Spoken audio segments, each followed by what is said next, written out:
but we've got plenty of time to. Hello, good evening, everyone.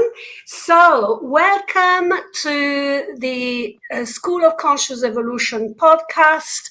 My name is Daniela. I am a medium, a spiritual teacher, and a healer.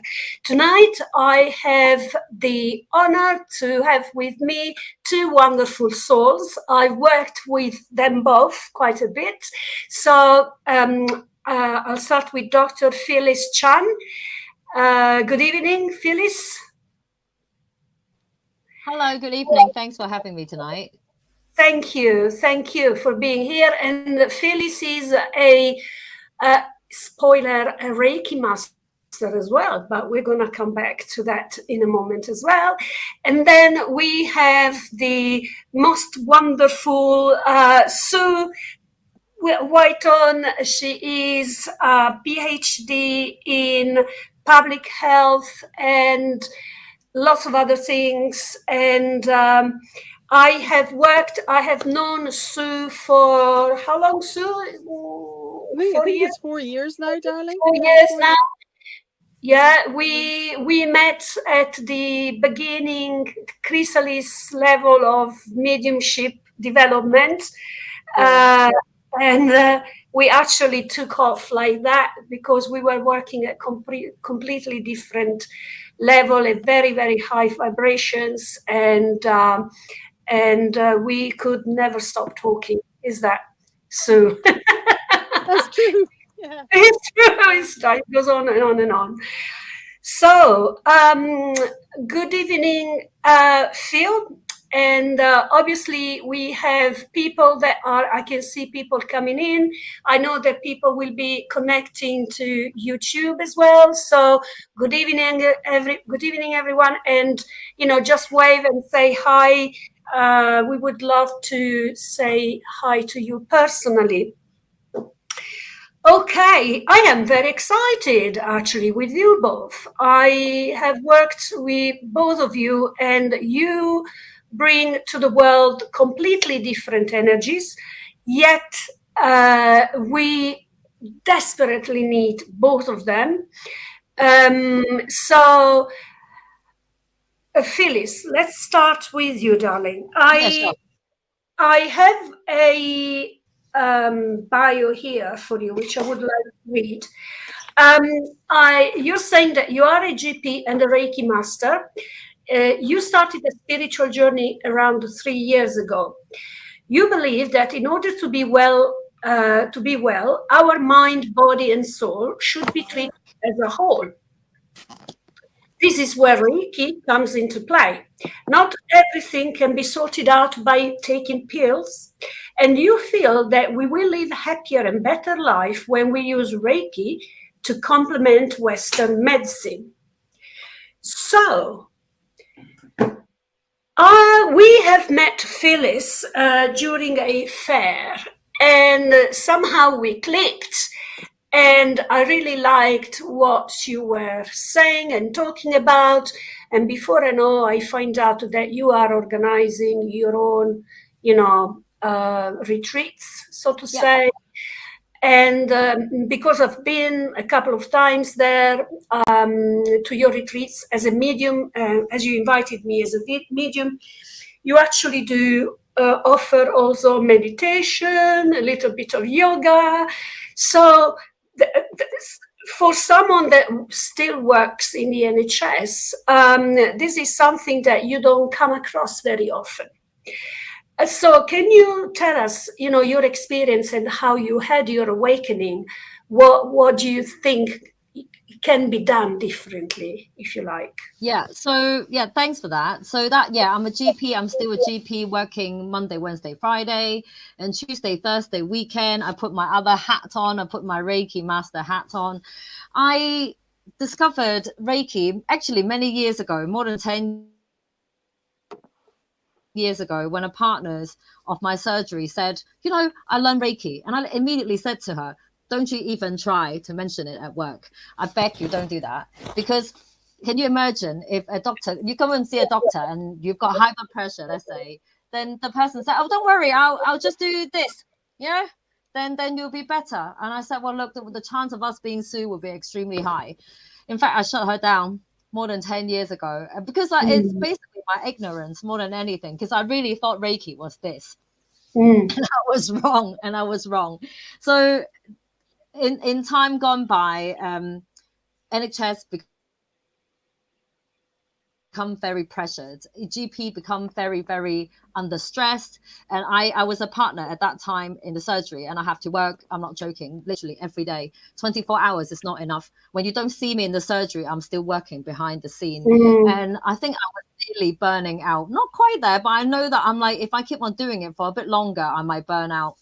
And I've always been spiritual, but I just never had time to practice. Because if you're studying medicine, you're trying to get a degree, you have to put something aside. And that's the kind of side that I put it to aside. And I remember probably 3 years ago, one night I was working at home, 10, 11 o'clock, and I heard a voice. Now, this voice probably is like an inner voice more than anything. And it said, well, Phil, go and find your tarot card. And I'm thinking, oh, yeah, I remember that. I've got a deck in my study on the shelf. I never touched it. I got it when I was 18. I'm going to expose my age now. I'm 41. So you can see how many years I haven't touched it. It's on the shelf looking nice. So I thought, yeah, I'll take it out and have a look. And my question was, what am I doing? Is this it? You know, if the universe is telling me that this is my role, I have to get stuck in there forever, serving that community, that's fine. If that's my role, I'll do it. But I'm thinking, is there something else out there that's waiting for me? Am I wasting my life? So I start asking questions along this kind of theme. And obviously, when you're first learning tarot, 56 cards. In fact, you know, it's reverse and not reverse. So it's more than that. And I didn't trust myself. All these cards are telling me you need to start something new, or you need to leave the job, or you can't stay there any longer. And I'm thinking, nah, it can't be. Statistically speaking, you know, that can't be right. And I don't trust myself. I ask the same question every day for a month. But if you ask the same question every day for a month, the cards are telling you the same theme, you kind of need to action. And I did.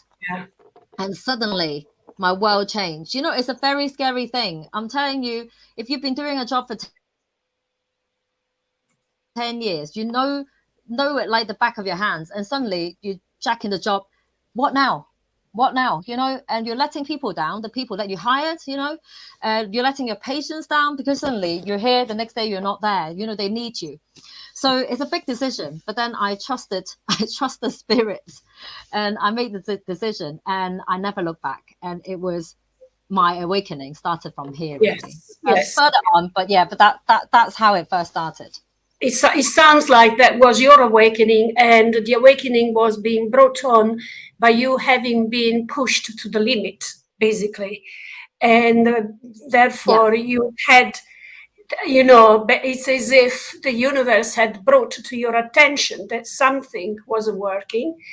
And, you know, suddenly you had this light bulb moment, I suppose, right?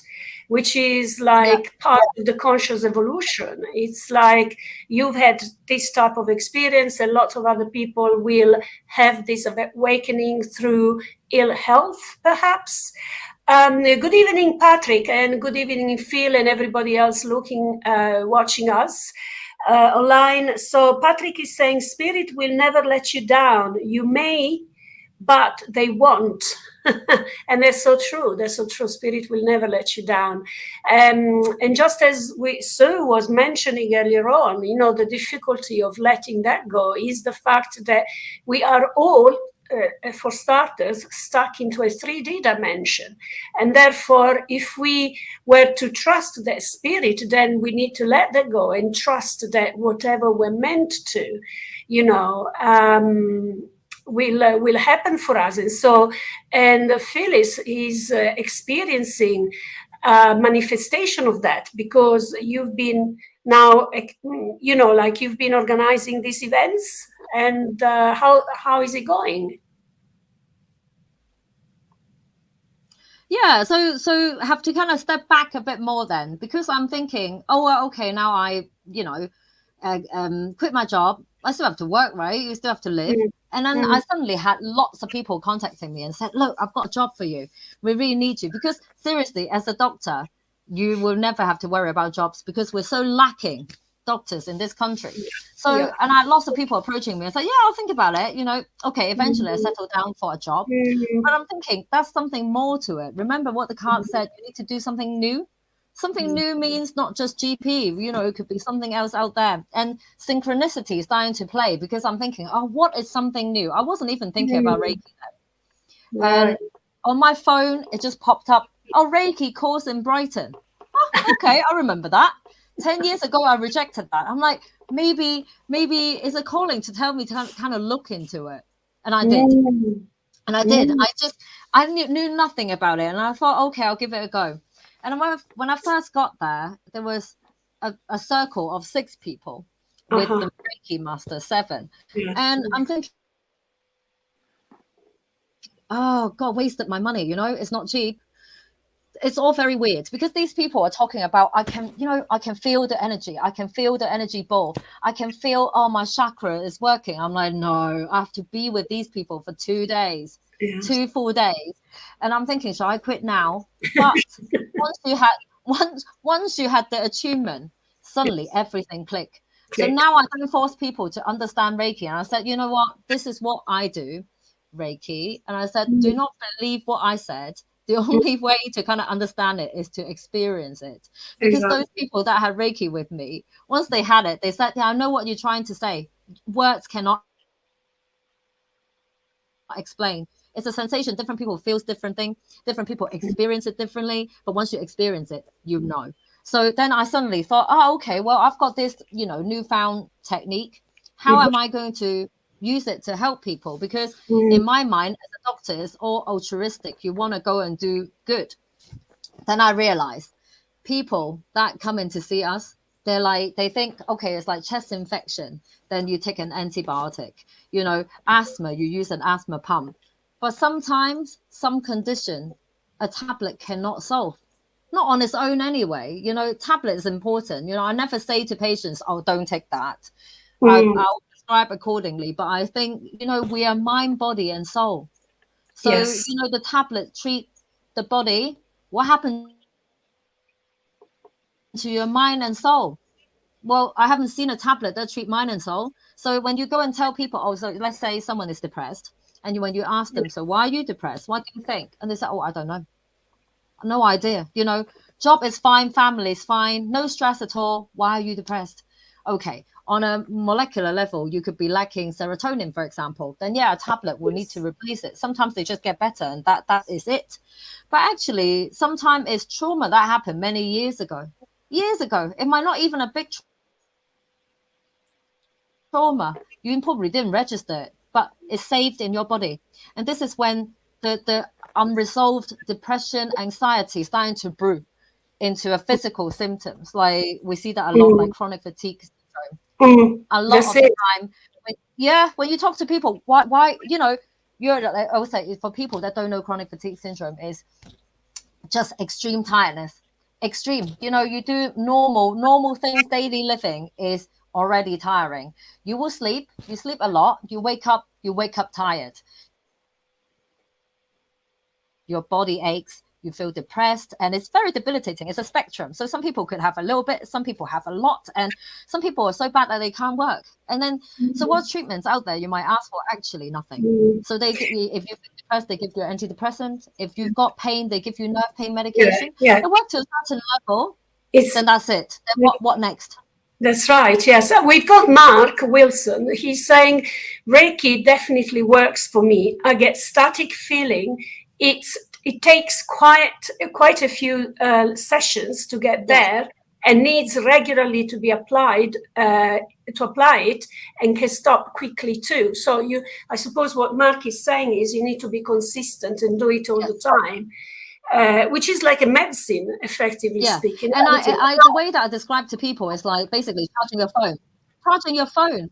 Yeah, so you know, you're all charged up, and depends on how good your phone is. You know, some people don't have to charge it for weeks. You know, some people will have to charge it on a regular basis. And as I said, the electric feeling. You know, people, when I said the hand lays on the body, you feel the electricity traveling through. That's the beauty of it. So, hello, darling. I know that you, through time, and I've known you for long enough now, through time, you have had access to research that it's not mainstream, say, and you formulated your own ideas, and you've taken this even further down the line, haven't you, regarding the vaccines and all of that, isn't it? But the truth of the matter is that we are living in a completely different reality from what it was 10 years ago. And you were saying something extremely important earlier on, isn't it? That when people are finding themselves struggling in their lives, you know, it's because they are stuck to the past, they are stuck to their day-to-day life, and they are not able to see beyond, isn't it? Yeah, I think there is quite a lot of healers have told me that when they're dealing with people who have had many vaccines, that there's a different frequency being given off, particularly from the heart chakra down, and they've been working to clear energies and frequencies that seem to be attached to whatever these things are. Right. But it does seem to be also on a vibrational level. So if we can get our heads around, I mean, we've also never been taught we are vibrational beings. No, and the whole notion of quantum medicine has never really had an impact on us until now, when we're seeing the physical effects of certain interventions. And you get similar interventions when you have PTSD, you know, where you've got soul loss, and people's frequencies have changed because they have lost part of themselves. And what we're seeing with the recent past 4 years is that shock, trauma, fear, and a big slab of it is fear, has shifted many people's vibrations way down to, you know, the bottom of the scale. You know, they're at a frequency that is very close to death. And what we need to do, and what I'm trying to do with work that I work with also, is to shift that frequency back up again. And a couple of us have found that, you know, being loving, being compassionate, letting go of all the past. We have to let go of the last 4 years, wherever we were in those 4 years. We have to let it all go. And we have to move up into heart space and have compassion and forgiveness. And then re-energize people who are either damaged through fear, or they're damaged through treatment they may have or may not have had. They're damaged through how what life has dealt them in the last 4 years. Another one, the elephant in the room, is all the grief that we're seeing. And all the sudden, very serious illness that we're seeing, again, generates fear. So what we're having to work with as healers is you almost have to shove a lot of your previous beliefs into the bin. You just have to bin them. There's no other way to describe it, you know. Particularly if you've been in any way clinically trained, you have to bin a lot of what you were taught and then start again. And Reiki is a very good way of start. Reiki is wonderful. I've been using distance Reiki for many years, and the impact is spontaneous, because we're energetic beings. So whether somebody's in front of you or somebody's halfway around the world, the energy, the impulse, the frequency will still get there. And then if you add spirit, you know, it's like spiritual healing. They are all energetic forms of healing. And as humans, we are all vibration. So it's all, and again, it's about the old magical rotas of be careful what you think, because what you think becomes a thing, and what the thing becomes an action, and the action attracts to someone else's energy. So it's and Mark is saying something. Mark is saying something very interesting. He's saying, have you ever thought that Reiki might actually activate abdominal DNA? That could be the answer. Yeah, could be. There's so many Kupis at the moment that many. I mean, we're not gods. We don't know. No, But God, no, what we you're do, not. but what I would say is that if you experience it as a person in a human, as an individual in a human body, if you're experiencing it, why can't it be real for someone else? Why can't it be? If you happen to be the person that's got, I mean, I often liken it to Wi-Fi. You can't see Wi-Fi, but it works, and Correct. you can't see why music comes out of your headsets, but it does. So if that works, and you can hear that music coming from a headset that you've no idea how it gets to you, why doesn't it work for other people? You know, just try it. What I would say is try it. I mean, to be honest with you, that's Reiki, but crystals. That's why I want to jump on that. Exactly, I agree with you. So, absolutely. I mean, the first time I picked up a crystal in a wood, I got zapped by it. The thing left a mark on my hand. And all I've been doing was, and I've been really absent-mindedly just going, oh, hey, this is cool. Zap, and the guy who was running the workshop came over and went, that's unusual. And that was it. That was all he said. I'm like, what just happened? You know, quartz is being used in watches to facilitate the movement of the time. So, you know, the old crystal radio sets. Absolutely. You know, but and sometimes you think like, why people can't see that? You know, cannot understand that that's energy. We are energy. You know, when we don't discharge the excess energy and we touch a metallic thing, we just got that discharge. You know, or even ancient things. Just go to any museum and stand in front of one of the oldest things you can find, and just see what that gives you. Because before you know it, you will be getting sensations. You might just be glued to the floor. You'll be getting imagery. And what this thing is doing, because they're usually made of stone or iron or something, you'll be picking up the frequency of that old thing, whatever it may be, a pot, or it might be a spear or something, you know. Yeah.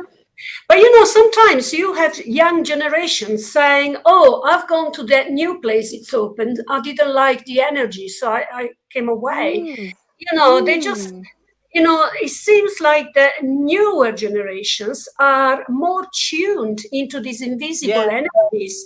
And they are very open. We've got a store in town that it's, you know, like visited. 90% of the people are people at college, young people that are attracted to the crystals and everything new age, you know. Whereas it wasn't a thing when I was young. It wasn't that much, certainly not in Italy, because then you need to add the thing of the culture. You know, so we had religions, so crystals weren't really not in the mix. But you know, it's one of those things, basically. You know, and so Phyllis, so what is your program? You know, moving forward now. So how do you want to further develop yourself? Because I would like, you know, people that are following us to get a bit of you know, think tank and challenging themselves, you know, on the things that aren't working and how can they change. And you've done exactly that. So I would say you have to trust the spirits. You have to trust the guidance. Start looking at signs. Start looking or start connecting with your spiritual guides, because we all have spiritual guides, but we kind of forgotten about them. And we don't even know that they're there. But then via meditation, for example, you don't need to do it for long, but you need to be persistent. You need to try to kind of connect. The deeper you go, the more you come through and you eventually get messages. Even though you don't meet your spiritual guide, let's say, I just want you to take 10, 15 minutes a day, sit in a quiet chair, you know, a quiet room, close your eyes and just feel. Just doing that, that's mindfulness. I don't want you to think about anything else. I just want you to breathe, concentrate on the breathing in and out. you realize you're going to a completely different state. What kind of state? We're talking about a subconscious state. We're currently running on a conscious mind. I can tell you we're only using a very small fraction of our conscious mind. And our whole body is actually run by our subconsciousness. And talking about manifestation is all about tapping into your subconsciousness. If you keep telling yourself you're not good enough, your body can't tell whether it's true or not. You really can't. So if you will eventually feel you are not, that's bad for you. If you think I don't deserve that, I don't deserve to be rich and famous, or I don't deserve good health, well, you won't get that. So I think number one thing is know what you want. Okay, don't do something so crazy like winning the lottery, because it really is hard. But set a goal that you can is possible to reach. That's number one. And there's something that coming from your heart that you really want to do, even though it seems impossible to you right now, it won't be. Then starting to manifest, thinking that I'm confident, I'm able to tackle every single problem, nothing can face me, and then things will happen. And I think the key thing is, if this is what you want to do, go and do it. Don't kind of think, Exactly. I'll never get that because it's impossible. Exactly. And also, just to, I agree with what you're saying, is like the other thing that I tend to say as well is like, when you express your wish or you want to manifest, you want to say for the highest good and the good of all, because probably winning the lottery won't cut it. You know what I mean? No. It would be just for yourself, because you would feel empowered and all of that. So that wouldn't, it will happen if it's meant that way. But what I'm saying is that sometimes the smallest things can actually feel a blessing when they happen, because they make such a difference to the quality of your life. Because let's be honest, this is what we are after. It's a better quality of life. And with everything that's going on, we are seeing that little by little, like fizzling out, for instance. Sue, what are you organizing anything going forward for this summer? Any events, or what are you into these days? I've started, we started at Halloween last year. We've started the witching, and that was basically a living memorial to people accused of witchcraft. Anybody who knows any history of Scotland will know that we were one of the worst persecutors of ordinary people. And that a lot of people who were healers. We were second only to Germany in incinerating people up here. It was dreadful. It was 180 years worth of cruelty. So what we're doing is recognizing that, holding a living memorial, but the living memorial involves fun. So the whole part of it is people dress up, they dance, they sell new age and healing goods. We're reinvigorating the people who are working with herbs and working with other healing methods, because like most places, the waiting list for the NHS up here are about 4 years now. So people are using alternative healing sources. They really are. So part of that is just to get people out and about, enjoying the sunshine. So we're having it on summer solstice weekend, the 22nd of June. And we'll have a market and a cafe where people can just sit and hang out again and chat. Yeah, that's beautiful. Normal things, Absolutely. But you said that you're also organizing one of those ghost hunting in place. Well, you see, the interdimensional aspect has always intrigued us. So we're having spooky Saturdays at my studio in Arbroath as well, which is also at the back of a little goth shop. And the idea is to introduce people to spirits, but with paranormalists use machines. So they have machines that pick up energies. We have a music box that goes off in the corner of my studio quite regularly.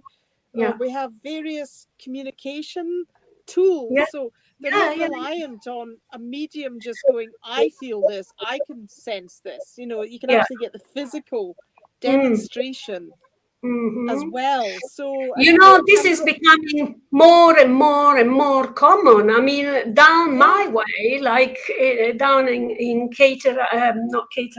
Horsham, there are groups that are always fully booked now. They organize exactly what you're talking about, and so because people are becoming curious. There is an element of curiosity,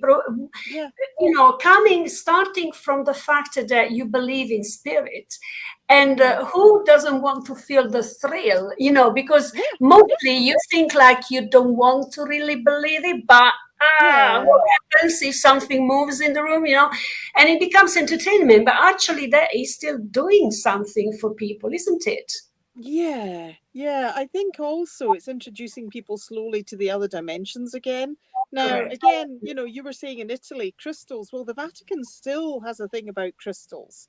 It's still, if you read any exorcist manuals or any of the books by exorcists, and I read a few of them, crystals, tarot, witchcraft spells, alternative healers, you're all lumped together as people the Vatican would rather you didn't see. Now, I get it. I get that. But on the other hand, it can't sit on the fact that we're multidimensional forever. It can't, No, that's true. And that's so true. And you both do a work that want to try and awaken other people. And, Dr. Phyllis, she's starting from, questioning herself, and then she's moving on to help to others to actually go through that awakening. And then further down the line, you come also from a scientific background with tons of, medical knowledge. And then, you have this interdimensional being, basically, and you actually expand in a way that you wouldn't, as a standard, expect a scientist to go into, isn't it? Because people, that is something that people from, the olden days, they used to put people in pigeonholes. So as soon as you started coming out of that, you're not being regarded as, inspirational, or, you're going beyond what you're meant to be doing. And that's not okay, because, what you don't know brings fear.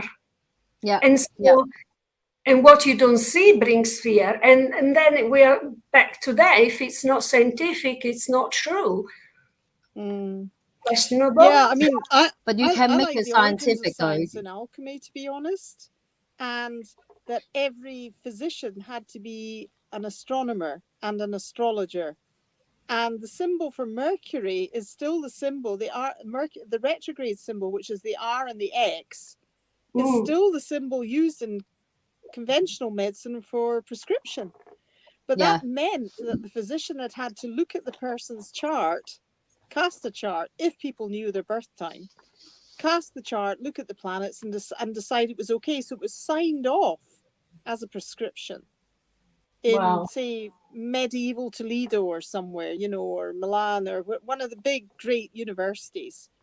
And the requirement to be a physician astronomer only really left about 300 years ago. So until 300 years, Culpeper and all the ancient herbalists, Gerard, they all were both. And you had to be trained in both. And it was only by the 1800s that to join, I think, the Royal College of Physicians, you had to just pay 6 guineas and be able to read Latin and Greek. So at that point, it becomes a business model, Ditch the astrologers, ditch the astronomers, and let's, it was almost like turf wars, And by this point, most of the herbalists and charmers had been burnt as witches anyway. Above all the women. It was cornering a market. And then they had to really make it look prestigious. So they began to call it science, I mean, but I came across this in Africa when I was doing a master's dissertation. And I was looking at leprosy, and I was told by the village chief, because I had to interview the village chiefs, and I was told that you believe that leprosy is caused by something physical, a bacteria, but we believe it's caused by that and other things. So they weren't pushing the scientific model away. Wow. But what they were saying was, there is more to it than meets the eye. And meeting the eye included walking past graveyards. Now, that's really interesting once you become a medium. That one is really interesting because we know that things can jump on people.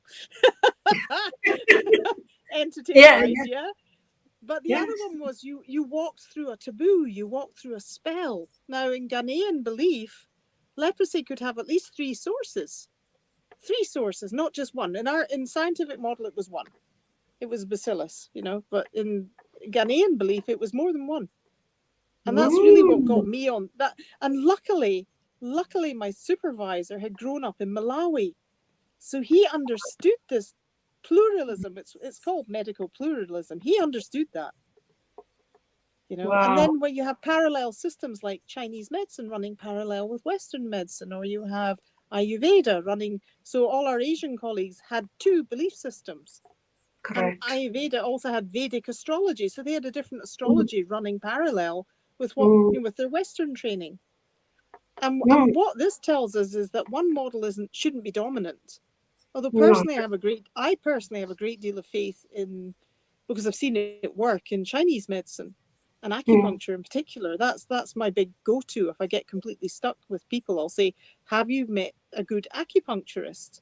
And I usually say to them, please get someone that was trained in China, who has done the traditional training in acupuncture, rather than the 8-week physiotherapy course that you get over here, and let people use. Yeah. I have Phil Shaw. He's asking Dr. Phyllis, have you investigated medical astrology, which is a fascinating tool that Phil has researched, but is not expert by any means. Oh, how exciting. I haven't even heard of it, Can you ask him to tell me a bit more about medical astrology? Because I think I just want to say what Sue said was absolutely spot on. And I think we're now awakening to kind of realize it's more to it. Just a tablet. That's going back to my root. I realized that you can take a tablet to treat high blood pressure. Great. But you still need to do your healthy thing, lose your weight, do exercise. And same as other things, our body, the term is called somatization. Somatization means when you have some sort of trauma, mentally, you present with physical symptoms. So sometimes you can treat the symptoms, but you don't treat the mind, it's never gonna go away. A tablet will never take away your pain. And this is where I come into. My awakening is I want to go and help people to realize there's more out there. You don't have to do Reiki, but Reiki is the thing that I do. But in my retreat, for example, I always invite a guest that is not in my field to come and talk about different alternative medicine, or alternative therapy rather, because Reiki might not be your thing, but I want you to come and try it. So when you come and try Reiki, you can also go and try, for example, Kundalini Yoga is my next one. Right. Open up the chakras, make the energy flow. That might be your thing. The next one is going to be maybe reflexology or breath work. So I can educate people about different things. And once you've tried it, you can choose the one that you want to further get into. And for example, me, I do Reiki. I do believe in Chinese medicine. Why wouldn't I? Because I'm Chinese.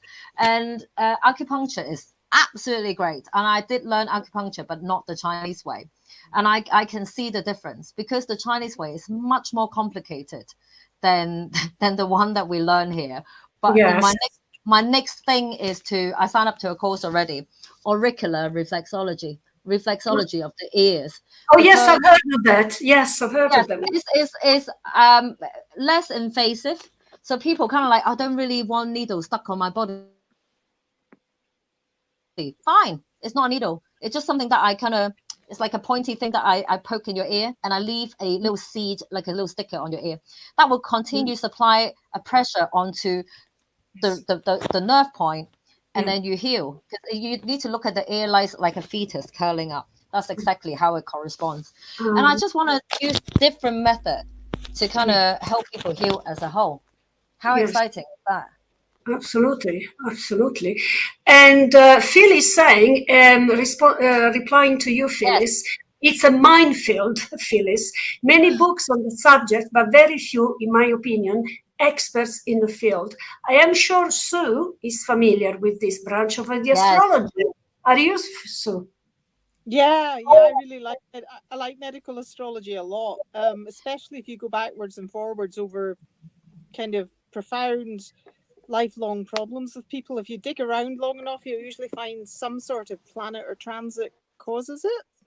And the last two events where, particularly, I was thinking my daughter got quite ill at Christmas, and I had a look and saw the exact planet that was causing the problem.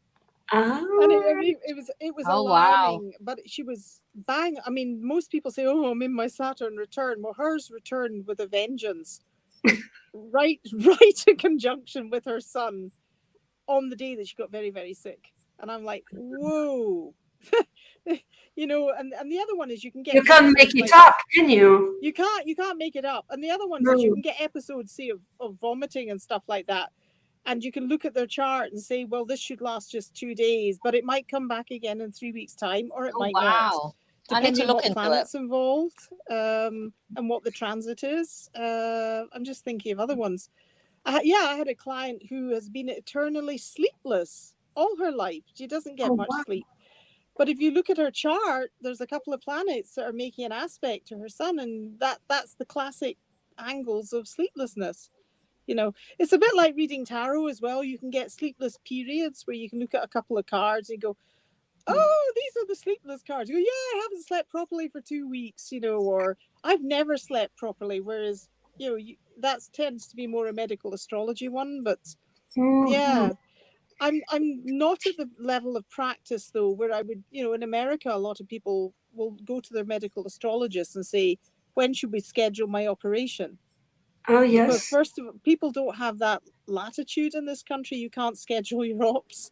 But also, you know, you also can't go to your surgeon and say, well, my medical astrologist says we have 3 dates, you know, in the next 4 weeks. When should we do it? You know? Well, Phil is saying bang on, Sue. Absolutely right. Yes. So obviously it's something, and Phil is saying, Phyllis, he will message you some reputable writers and books. Yes, that'd be great. Thank you very much. Thank you. Which you can't immediately access right now. Yeah. So I don't know. You know, I'm just thinking if anyone is open for messages, we could try and give out a couple of messages, perhaps. I don't know if Sue, I don't know, Phyllis, if you do cards. Do you do cards? Yes, I do. You know what? My angel card, that's one set that's extremely apt. Let me go and get it. Go and get it. There you go. So, Sue, you can start up. You can start. Oh, okay. I thought I was going to get cards as well. Oh, yeah. Okay, fair enough. Get the cards then. Give me a minute. Just am I on camera? Give me a minute. Okay. All right. So, I hope you found all of this of interest. So we will soon start with the readings. If you are open to get messages, and I bet you with what we've been talking so far, the messages might become very, very interesting for you because they might touch, you know, areas of your health perhaps. And so you could get some advice on that or the reasons why. So let me see. Oh, Sue thought she was having an early night. Yeah, not quite. So let me bring her back on. Oh, the medicine woman. Oh, I think I might have seen that one, actually, to be honest with you. This is a very nice one. Yeah, yeah. So we got private chat. I can hear Phil this side.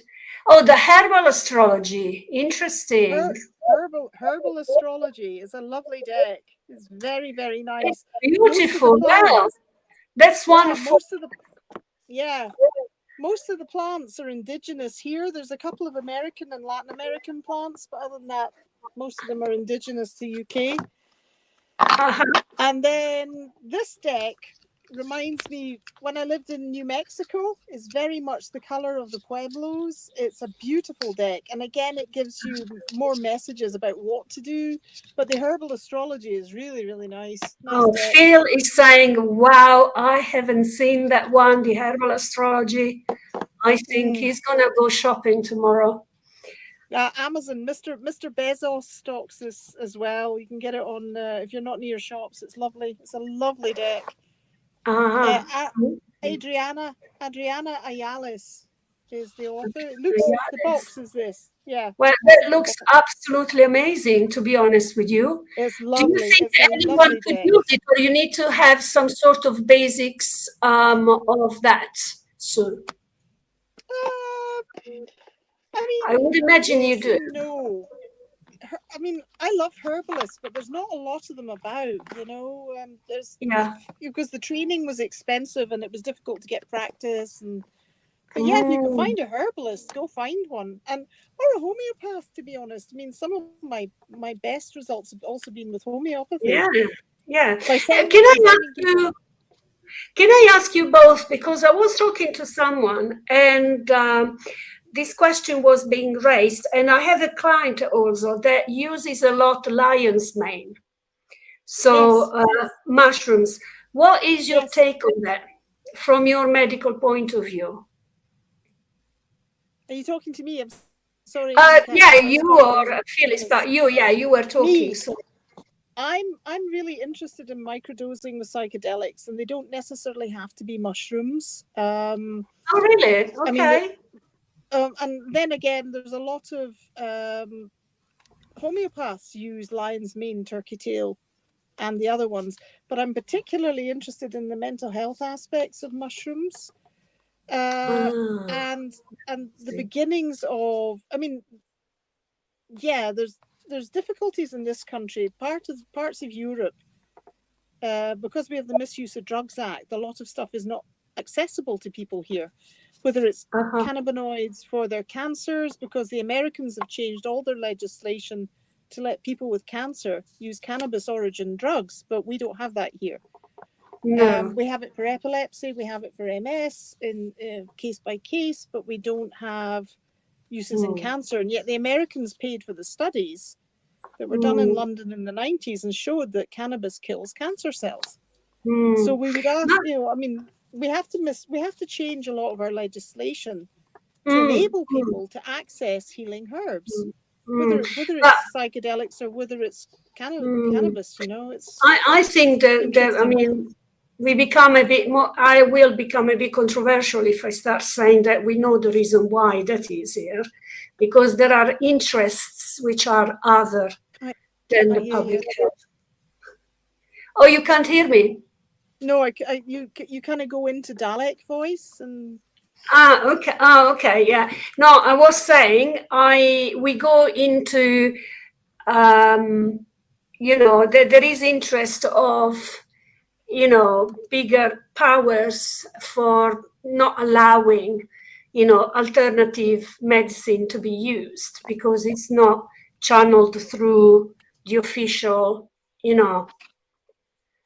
So I don't want to go any further because just in case we go a bit.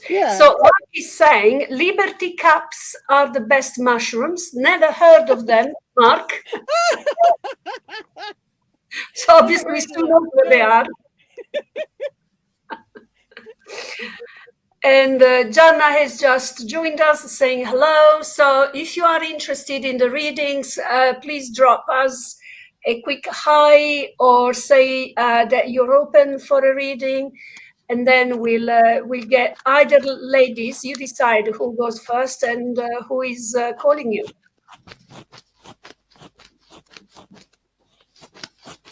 I can go first.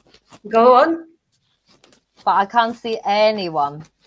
Oh, don't you have the chat on the side? No.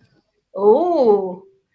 So there is on the side, there will be comments on the far end. There is a column. It says, On Facebook, I might have to log on and have a look because I'm on your streaming platform. I can't see anyone. Oh yeah. Oh, okay. So I'll give you the names.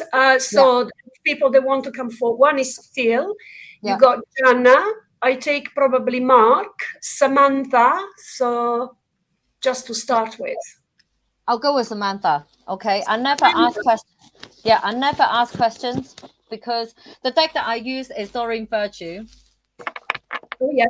Yeah, it's all blurred now. Yeah, there you go. Yeah. So I feel that I've got the best connection with this deck of angel cards. It's nothing. I normally pull 3 cards and it's a general guidance. I normally use my cards after Reiki treatment because during Reiki, we talk about vibration. It's nothing heebie-jeebies. It's about vibrations. Once I tune into your vibrations, I tend to feel what you feel. I know what's gone through with you. And then we start chatting. I said, well, look, when I working on your chakra, I felt, I don't know, you felt like this in this area. You'll be like, how do you know? I'll be like, well, no, it's just a feeling. And then the cards will confirm. Love it. Yeah. Perfect. The cards will confirm exactly what you need to do, how we're going to move on from there. And people think, oh, yeah, you checked me up. No, I have not checked you up. So, so I just shuffle my deck. I'm going to pull 3 cards, and that will be a general guidance for this week. I normally do it on a Friday night, and we do a 3-card pull. And people comment on my group and say, well, look, I choose this card for my this week guidance. But we do 3 cards this time. Yes. Now, quite worthy. I'm going to read that out to you. Mm-hmm. That's card number. Oh, when I blur it, you can't see. Yeah, that's the first card. So I'm going to read it out. Focus on surface. Okay, your soul desires only to joyfully serve and to swim in a constant stream of bliss. This stream continuously feeds you everything you need. Put your entire focus upon staying in the stream and giving and receiving every situation and in all that you do. So sometimes we encounter a situation that drag our attention, make you kind of feel, oh, what should I do first? Not sure about direction. Well, we go back to what we were talking about earlier on. If something in your mind, that's what you want to do, don't let anything distract you. This is a message that you need to focus on what you want to do. Ask us to help you with this situation. We will immediately go to work on your behalf. We're governed by many universal laws, and among them is the free will that allows you to make your own choices and decisions. So patiently await your request. So once again, it's related to the same thing, manifestation. You need to connect with your spirituality to manifest. So no harm asking, oh, dear spirit, please help me with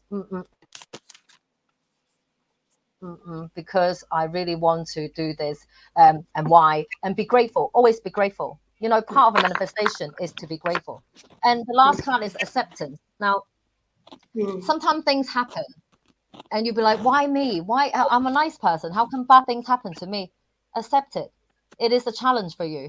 It's not, and actually, sometimes you need an end to begin something. So the message is focus on what you want to do. Things come to you, accept it, deal with it. You are okay to be sad, for example. You're okay to have emotions, but once you felt the emotion, then that has to move on, and then focus on what you want to do and connect with your spirituality. So that was this week advice. That's really good, and I think it's what that is telling me as well. It's to do with Jane needing to grounding much more and being in the present rather than projecting in the future. So I think it's a lot to do, and gratitude is being in the present, and so appreciating what you have right now, Jane, rather than running ahead with your head and your emotions. And that was really lovely, Phyllis. So thank you very much. So Sue, that's your turn now. Meanwhile, I think that was for Samantha, wasn't it? Just double check. Jane. That was for Samantha. Oh, Jane. Samantha Jane, yeah. Samantha Jane, yeah, that's it. That makes sense. Yeah. Samantha Jane, yeah.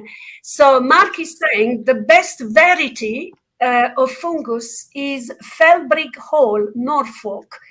Also has an oak tree that fits a lot of people in, and the hall has an Italian connection. Manifestation requires an individual to be conscious on their very decision we make, and has to be good. Thank you, Mark. And Samantha is saying thank you, Phyllis. Sue, Thank you. the floor is yours. Okay, who would like one? So we have again, we got Phil, Mark, we've got Gianna. Anybody else? If you want, just put your name down and say that you're open, so we can give you some messages. Okay. What I'll do is 3 cards. I'll use 3 cards, and I'll use the Medicine Woman set, and then I'll use one from the Herbal Astrology set. Okay. So the 3 cards are usually where you have to be moving and the direction and the guidance with that. And the medical astrology is the herb that would work this energy with you, because they all sing the music of the spheres as well. So all the dimensions act through the herbs and through the sun and the ground and the earth that we live on. So who am I reading for? I don't know. We've got Mark, Phil, Gianna. Okay, right, Mark. Let's just go with Mark because your name keeps coming up first. Yeah. Okay, Mark. Let's have a look. 3 cards, Medicine Woman cards. Yeah, that's really interesting. You've got the Circle of Life, the Spirit of Earth, and Grounding. And these are all, they're interesting because the Circle of Life in this deck is birth and rebirth, death, rebirth, and it's also the number 13, which in tarot is the number of the death card, which is transformation. So I give you blessings to accomplish your quest. It's a very questy read because then we have the Spirit of Earth coming towards you, which is again about have faith, you are supported, and it's number 19, which is coming towards the end of the journey. And in this one, grounding, which being grounded provides a feeling of security. I mean, the sense I'm getting, Mark, is get out into countryside. I don't know where you live, or even into a park, or into some mild, wild woodland or earth that hasn't been cultivated by humans. It seems to be taking you back there. I said earlier, it's a very shamanic type read, and it certainly is. It's almost as though you have to do a mini vision quest and go back out there, even for a day. A bit of fasting, a bit of intention setting, and even if the fast is an 8-hour fast, you can start at 10. Drink while you're fasting, but not drinking cans of cola and stuff like that. And go out and set your intention to ground again, because it seems to be that whatever healing whatever you're letting go of and whatever is coming in for you is coming through that ancient recognition that we are connected. We're on the earth plane. We're in earthly bodies, and there every now and then we need to readjust and let go in order to move up again and move onwards. And in terms of herbs, this is interesting. He's saying you just had an operation today. Yeah, you've got Angel's Trumpet. I would not recommend guzzling Angel's Trumpet because that's a serious psychoactive and poison. Okay.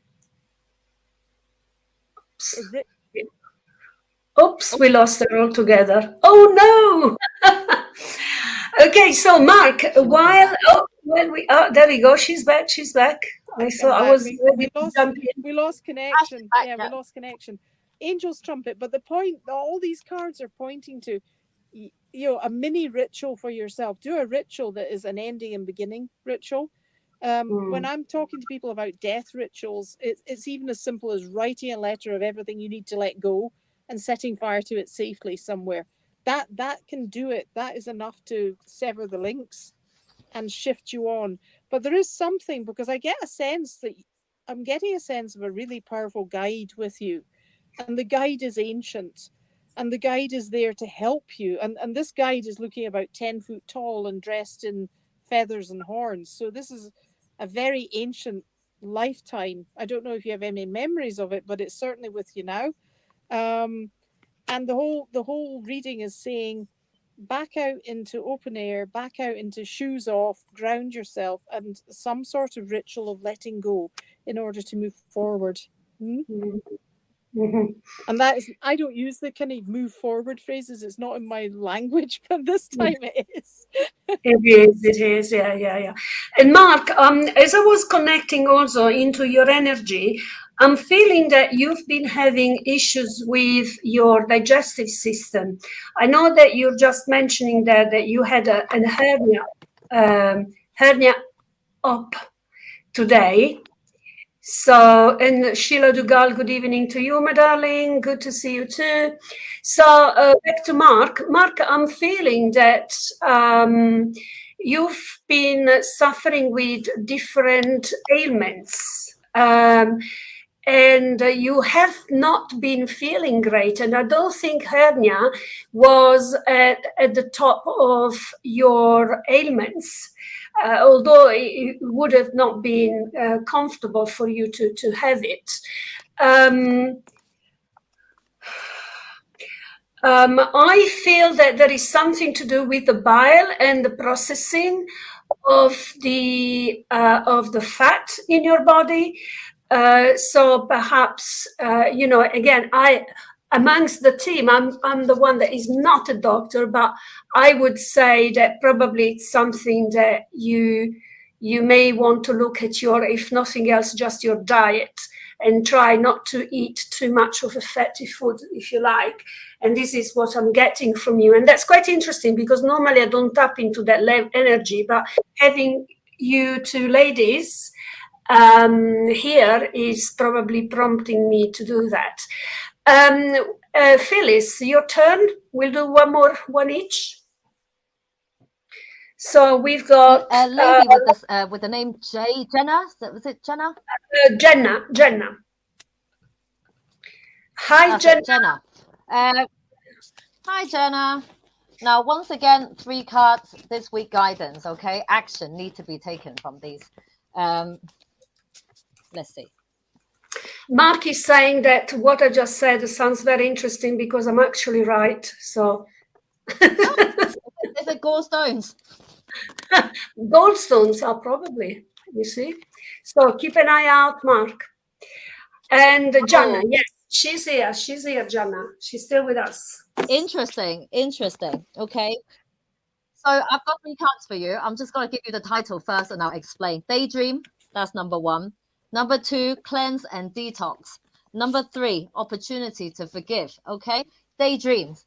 People think daydream is a waste of time. Daydream is manifestation. Okay. That's the people that daydream most. And in fact, people that are good at daydreaming, they manifest really well. So I want you to spend some time, just sit on your own and have a little good daydream. Now, cleanse and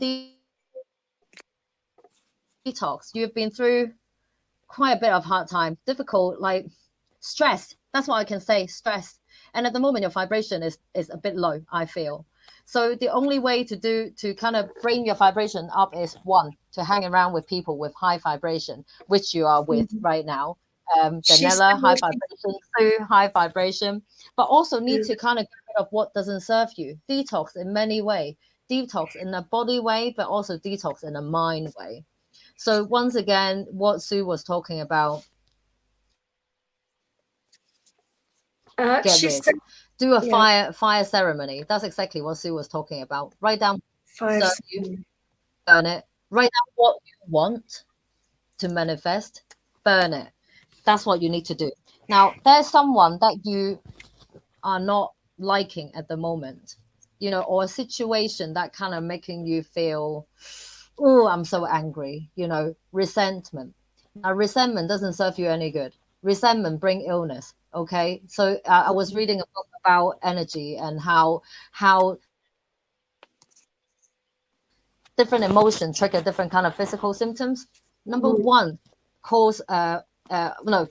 resentment causes illness, and especially cancer.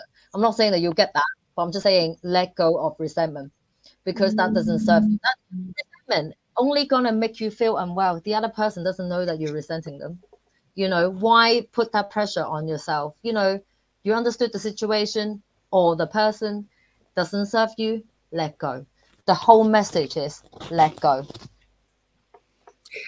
So Jana is answering that she's constantly daydreaming and meditating, and she's saying that she's given up drinking as well, and she agrees with you as well. Jana, where are you joining us from? Because I can see some beautiful palm trees there. So, and I feel that if you live around that sort of area, it should be easier for you to go out and daydream and meditate, because it looks like as if you're by a beach. Oh, she's in West Sussex, not quite the Caribbean islands I was thinking of. So you're not really far away. But the picture was in Spain. Oh, there you go. Yeah, I did think of that. I did feel that. Okay, so we are not too far away, Jana, then, because I'm in Reigate. Okay, she might need to go back. I wouldn't blame you with the weather we are having at the moment. And detox. Did you want to add anything else, Phyllis? No. I just want to give her a message that she's strong. She sometimes have doubts coming through her. That's the feeling that I've got, that, you know, sometimes she doubt herself. Can I do it? And I up to the job? You know, yes, you are. Yes, you are. Manifest. You know, use your daydream to manifest. You can do it, whatever you want to do. Just need to focus. And Jana, I just wanted to add that as I'm in communication with Spirit, I feel that you've been quite restless recently. And as I talk to you, I feel my leg, you know, like I've got like a restless leg kind of thing. And I've got a bit of anxiety within myself as well. And there is something that's been really, really bothering you. And I feel that this could be tailing in with what Phyllis was talking about, not just resentment, but something else that might be still going on for you, because I don't feel this is something from the past. It's something that it's still going on with you. So, you know, it's raise above that. You know, this is what Spirit is saying to you. Raise above that, and don't give it a second thought, because whatever that person or those people, codependency, whatever that person or those people are thinking of you is none of your business, is none of your problem. Okay, so that would explain the codependency thing. Okay, so just raise above and don't allow that to give you anxiety, because you don't deserve that. I feel that you've got enough going on in your life without having to worry about that too. Okay, I'm going to leave it with you, darling. So thank you, Jana. So we have anybody else? I can see there are quite a few people watching us. So if you want to come in and say hi, if you're interested in having a quick reading, then let me see who else. You're welcome. Let's see. There was actually Phil is open for readings as well. So I don't know whether, Sue, you want to take Phil. Take Phil? Yeah, Phil? If you want to do the reading for Phil, because Mark is saying, I think more about Dr. Phyllis. What she's saying is fascinating, because I'm quite new to taking notice about my environment, and I do live in a forest and take notice of plants, bugs, and wild animals' behavior, because they do actually tell you lots when you find out how to read their behavior. Yes, absolutely. They know, they sense everything before you. We have Susan Richardson as well that would love a reading. So I don't know whom you're attracted to, Sue. I think you got Phil and Susan. Mark, so Phil. Phil. Okay, go ahead. Phyllis or Phil? Phil Shaw. No, boy Phil. Right, sorry. Right, give me a minute. Give me a sec. Right, okay. Right. The same as before. I'll do a 3-card reading. Can you hear me? Because I couldn't hear a word you guys were saying for about 10 minutes. Oh, no. Yes, I can hear you. Good. Yeah, because I was just getting what sounded like musical notes. It wasn't speech. It was the weirdest thing when Phyllis was talking. Weird indeed. Yeah. Right, 1 second. I'm just shuffling. So Sheila was saying all comments have disappeared. How interesting. Yeah, I tried to text you guys, but every time I hit the button, it vanished. So. I can see your messages here. Actually, you can make out what the usual. Right. 1 second for Phil. Weird. This is lovely. This is the heart's wisdom, and this is a deeply divine feminine reading. I think this is really interesting. Yeah, this is for Phil, so he's listening. Yeah, well, he is listening, but it's a divine feminine messaging, so it's interesting. So listen to your heart's wisdom. So this is about your heart chakra and about love and about expanding your consciousness and about moving away from the 3D world of our solar plexus where we will things and we achieve and we must and we should and we ought. And it's actually moving into a world of spirit by using your heart. And the resonance of your heart is your guide. But the guide is love. So the guide is about being loving. And then the feminine circle and the feminine cycles is reconnect with your cycles, okay? You have to reconnect with your divine feminine. So that's all the other parts of you that perhaps as a man you've shoved out the way that you haven't been using. And then, interestingly enough, it comes up with, where's my camera? Intuition. So again, everybody says, women are more intuitive. Not necessarily. It's about practice and it's about using it and listening to it. So your intuition, again, this reading is also talking about working from your second chakra up through your heart and up through your third eye and beyond, because the chakras beyond, and there's not just 7 of them, there's about 150 something chakras. These are your intuition chakras. So you begin to resonate at your heart, but you move up through your third eye and then up and onwards. So as mediums, we often get indications that spirit are with us, and quite often it's in the realm around the top of our heads or the back of our heads. It's nothing to do with our physical bodies. And what this is saying is, now's the time, really. It's about meditation. It's about sitting still. If you don't do meditation, just try 10 minutes at a time. It's a very good way to learn it. If your monkey mind won't shut up and your thoughts are running through your head, try meditating. Try a 10-minute one. Yeah, he's good. saying he's definitely resonating, and he's saying he's working with his intuition more intensely now, particularly with the crown chakra. Yeah, good. I love it when readings hit the mark. This is lemon balm, and Culpepper and Gerard talk about lemon balm in your garden, and where it grows, health flows, basically. So lemon balm is a source of happiness. If you squeeze a leaf once they come out about May, smell it. It just immediately transforms your energy into something that is joyful. You can't have sadness around when you have lemon balm. No. And the moral of this card is nurturing.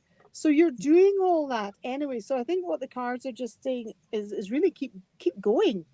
Keep going. The fact that this comes out in a public place, everything that you're doing, the reading is intensely personal, but at the same time very public, is wonderful. So the cards are called, if you have a pen and paper, the heart's wisdom, the feminine cycle, intuition, and then you've got lemon balm, which is a nurturing and beautiful plant. Beautiful. And it's so easy to grow.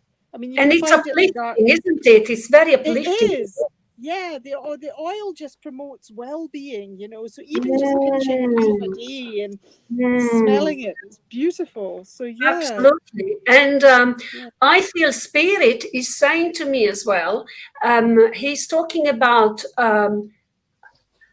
or Seville orange, and they're talking about bergamot. So bergamot, they're telling me about these oils that Phil would benefit from, as uplifting, basically. Yes. It Yeah. smells, almost like a holiday. So, and I'm pretty sure it's the time of year where we all want to go somewhere now, because in the UK, just we are not just getting the sunshine we should be getting. And Phil is saying bergamot, definitely, because that's what I got from Spirit. Yes, it's a beautiful smell as well. I like it myself. Okay, so what I wanted to say, ladies, it's been such a pleasure. And you know what? I feel that we could have so much more to say. So I am pretty sure that if you're happy with coming back, I would love to have you back for a chat. I think we just scratched the surface, to be honest with you. And for as much as we love the readings and everything, there is nothing more beautiful these days, where there are a lot of illnesses, and there are a lot of people that are passing suddenly, and there is so much going on in the world that having two medical spiritual people that can come in and can talk their truth, and they can bring a lot of very interesting topics that link both the world of what it is, the 3D, the physical medical thing, with what's behind it, because we are not just body, we are mind, we are emotions, and we are spirit. And we need to work on all those levels. And so it's so beautiful to have had the two of you here with your beautiful medical background, and to work beyond that, and to have the questions that we've had, and all the lovely and beautiful things that we said. So I just want to say, Phil is saying, thank you, ladies, great evening. Same here. Thank you ever so much. Samantha is saying, thank you, ladies, such interesting subjects tonight. Thank you for coming, ladies. It's been such a privilege and honor. I found it very, very uplifting, very, very interesting topics. So God bless you. And thank you, everyone, for joining us.